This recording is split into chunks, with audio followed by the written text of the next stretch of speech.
My girlfriend filed a restraining order, claiming I was emotionally abusive for questioning her spending. I didn't fight it, just closed all the accounts and canceled the lease I was guaranteeing. Her lawyer called 72 hours later, pleading to negotiate. I'm 31, male, and was served a restraining order on a Thursday afternoon at my workplace. The front desk called me down, sounding uneasy. A process server handed me the documents with practiced indifference. My girlfriend, Lila, 28, of 3 years, had filed an emergency protective order alleging emotional and financial abuse. Her proof? Text messages where I asked why she spent $1,800 at a high-end store after claiming she was broke, and an email where I suggested we set a budget. I read it in the lobby. Her claim was that my text, "Hey, didn't you say you couldn't cover your car payment?" after spotting her with new designer boots, was controlling and emotionally manipulative. Her statement was wild. He tracks every purchase I make and grills me about money relentlessly, creating a toxic environment where I fear his reactions. Reality check. She had 4 credit cards in her name that I was paying off. Her apartment lease listed me as guarantor because her credit was terrible.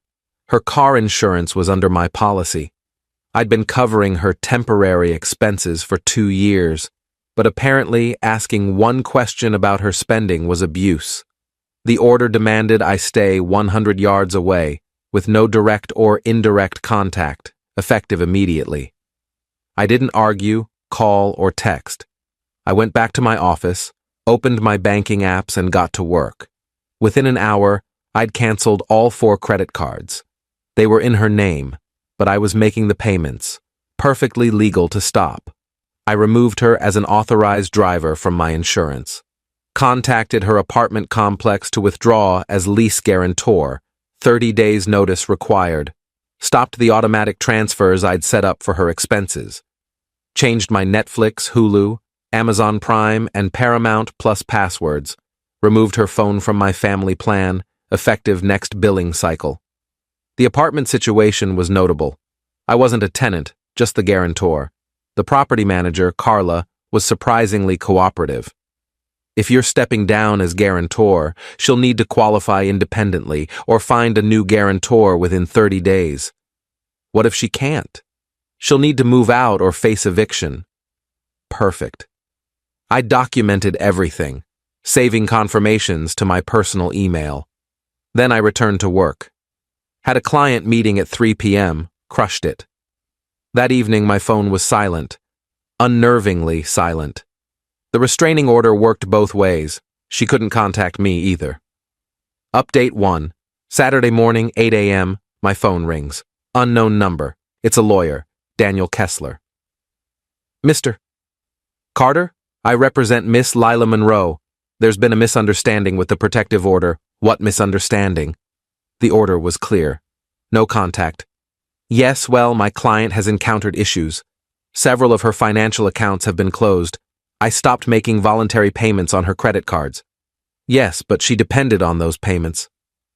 Then she should have considered that before filing a restraining order claiming I was abusive for questioning those payments. Silence. Mr.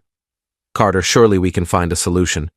My client is open to amending the order to allow financial discussions. No need. I'm fully complying with the order. No contact means no contact, including no financial support. But the lease. I've given proper notice to withdraw as guarantor. That's with the property management, not her. This is retaliatory. This is compliance. She said my financial involvement was abusive. I'm removing myself from the abusive situation. Isn't that what she wanted? He mumbled about bad faith and financial abuse. Daniel, she filed a legal document calling me abusive. I'm honoring her wishes by staying away entirely. Enjoy your weekend, I hung up. 20 minutes later, texts poured in from her friends. I didn't read them, just screenshot them. Violating a restraining order cuts both ways. They were contacting me on her behalf. Update 2. Monday morning brought chaos. First, an email from Daniel. A formal letter demanding I resume financial support during this transition period. My reply was short. Per the restraining order, I cannot have any contact or relationship with Ms. Monroe. Financial support would constitute a relationship. Please advise your client I'm fully complying with the court order. Then came the social media storm, not the typical kind. Lila's best friend Mia posted on Instagram, "When toxic men use money to control women after being called out for abuse, part financial abuse, part narcissistic manipulation." But Mia slipped up. She shared screenshots of Lila's texts to her. "He canceled everything. I can't even watch Hulu. I told you the restraining order would make him notice, but now he won't pay my cards. The lawyer says he's not legally obligated, so he can just stop." This backfired hard. Someone sent me the screenshots.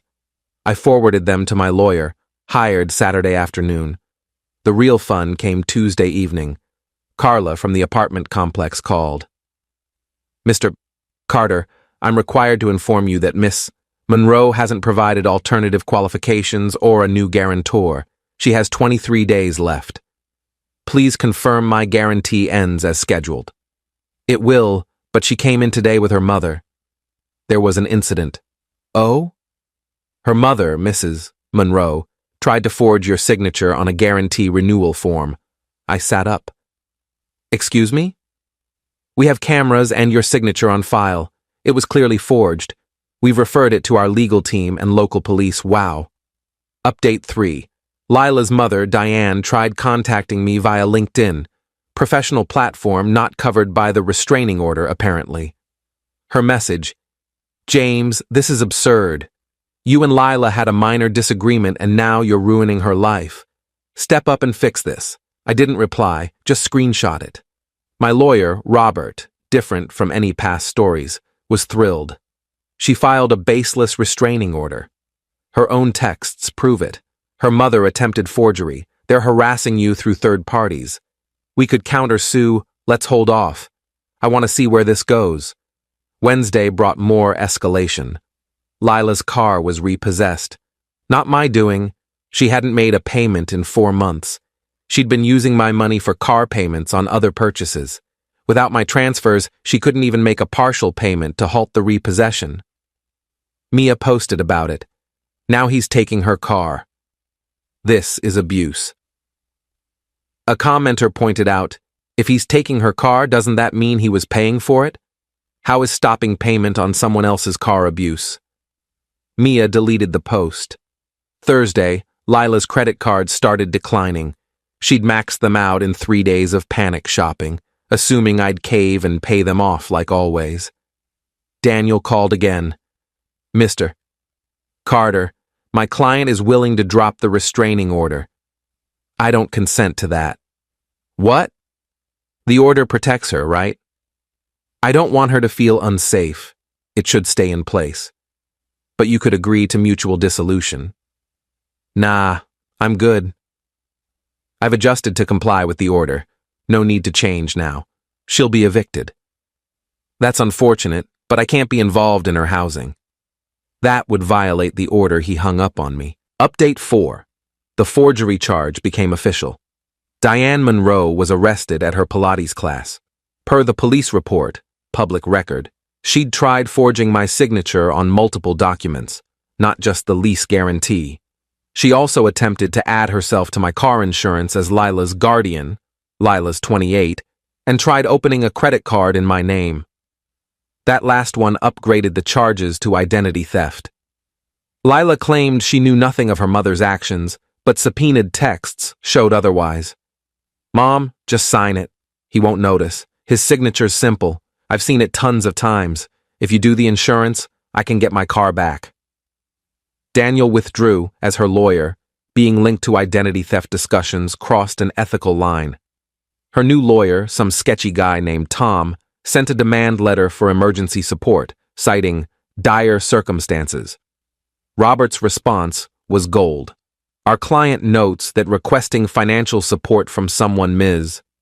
Monroe claims is abusive would endanger her. We cannot in good faith facilitate such a risky situation. Meanwhile, I was thriving. Started a baking class with the money I wasn't spending on Lila. Posted a few Instagram pics. Nothing petty, just me making sourdough. Lila's friend Sophie messaged me. "You're letting her be homeless over a dumb fight?" I replied, "I'm respecting her need for protection from my alleged abuse. Would you rather I violate a restraining order?" She blocked me. Update 5. Things got bizarre and hilarious. Lila launched a crowdfunding campaign. Help a DV survivor escape financial abuse. Her story was gripping. Evil ex-boyfriend cut her off after she stood up to his abuse, needing funds for housing, a car, and essentials. She raised $73 in 3 days. Then someone, not me, posted her social media history in the comments. Designer purses, lavish dinners, spa weekends, all from the past year with captions like, "Grateful for a man who treats me right," and "When he surprises you with Gucci." The campaign was shut down for fraud. The best part? Her dad, Richard Monroe, divorced from Diane for a decade, contacted me. "James, it's Richard, Lila's father. I heard about the situation. Mr. Monroe, I can't discuss." "I'm not calling about that.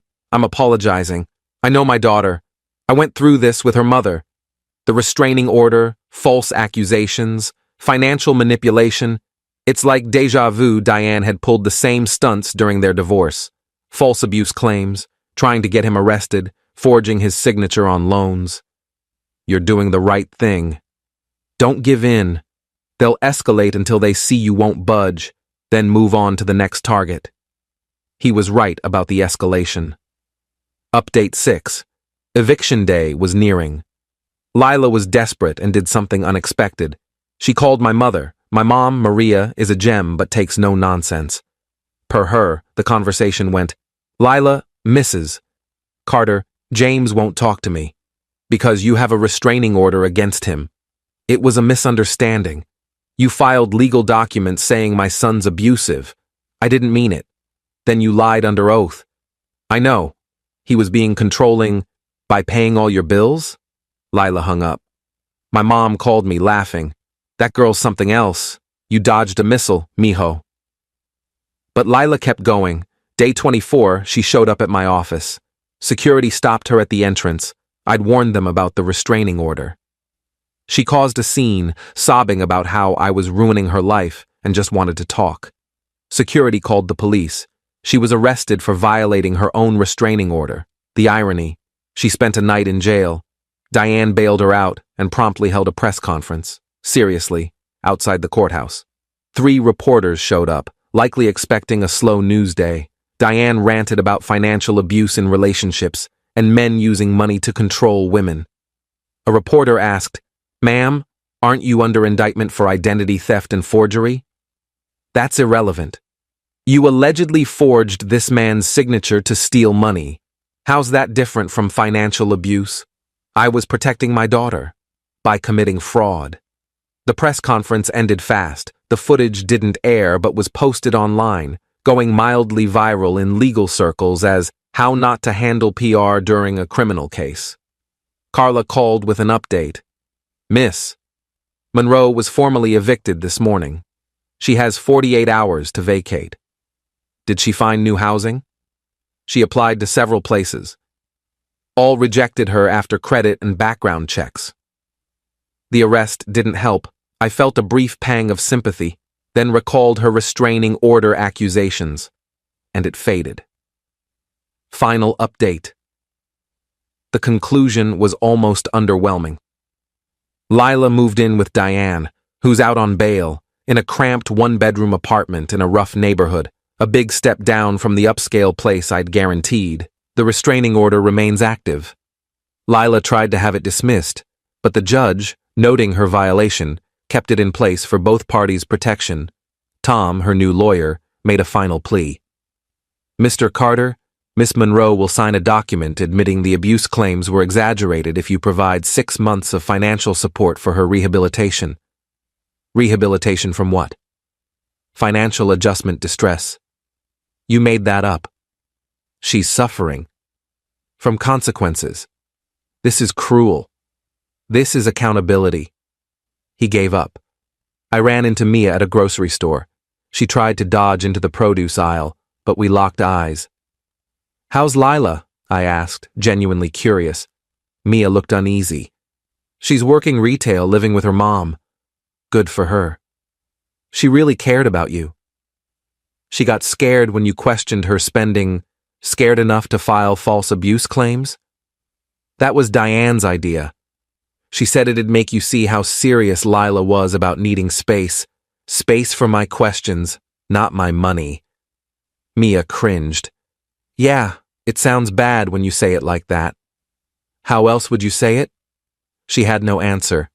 Later, I heard through mutual friends that Diane pleaded guilty to forgery, getting probation and community service. Lila's credit score tanked to 420. She's working at a retail store, living with Diane, and dating a new guy she's already asking for financial help. The restraining order lasts another 9 months. Richard contacted me again. Heard you stood firm. Good job. She's already on to the next guy, Greg or something. Poor guy doesn't know what's coming.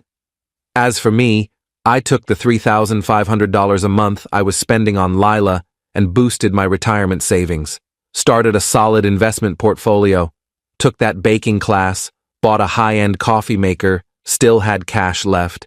The restraining order is my favorite ironic keepsake. She filed it to manipulate me into compliance, but it gave me the perfect reason to cut her off entirely. No guilt, no arguments, no slow fade. Just an instant, court-ordered break. Her own tactic became my liberation. To anyone in a similar spot, when someone reveals their true self, especially through legal documents, believe them. Don't try to shield them from consequences. Don't feel bad for protecting yourself. If someone threatens a restraining order to control you, call their bluff. Comply fully, completely, totally. They want distance? Give them the whole galaxy. Sometimes the best way to counter manipulation isn't fighting. It's enthusiastic compliance that exposes their real motives. Lila wanted me gone, but my money to stay. The restraining order made that legally impossible. She outplayed herself with paperwork. Cool, cool. P.S. To the 3 people who messaged saying I was abusive for cutting her off, she filed legal documents claiming my financial support was abuse. I agreed and stopped it. If that's abuse, I'm confused about what she wanted. P.S. Yes, it's all legal. No, stopping voluntary payments isn't against the law. No, refusing to be someone's bank isn't abuse. Deal with it.